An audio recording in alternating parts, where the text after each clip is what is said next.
It's impossible to overstate the impact that depression has on humanity. The World Health Organization ranks depression as the #1 cause of disability in both men and women across countries, across cultures. Nothing would have a greater, more positive impact on humanity than conquering depression.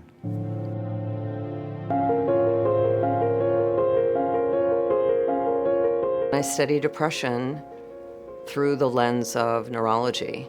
And the way I've done that is to basically use imaging as a way to really look at what's wrong in the brain when people are depressed.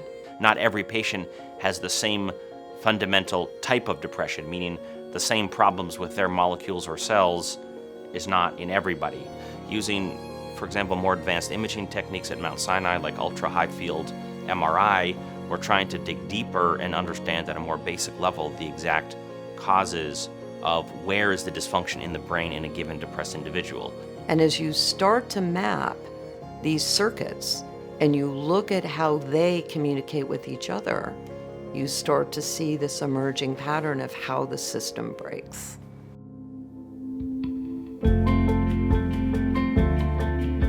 One of the challenges that we face in studying the biology of depression is that it's very different across different people with the illness. The challenge we have is to understand those differences so that we can design personalized treatments.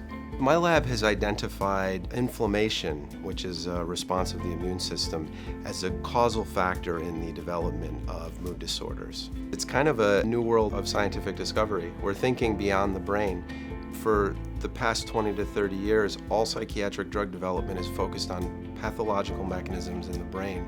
And now we're finding that all of these factors in the body could possibly be causing the disease.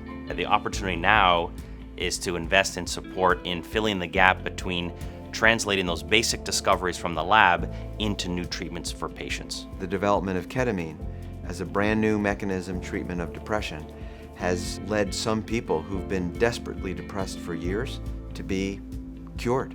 Mount Sinai has been the site for a recent clinical study suggesting that administration of anti-inflammatory compounds can have antidepressant efficacy. We've gotten better and better. And as we've gotten better and better, that effect in the operating room is quite dramatic. We could go into a very specific area in the brain and alter the circuit and basically correct depression and keep people well who had never responded to anything. There's no doubt that Mount Sinai has made major investments in research, and I'm confident that in the very near future we're going to have new breakthrough treatments for patients. We now have the tools and knowledge in neuroscience to conquer depression, and with the right philanthropy, we could get the job done.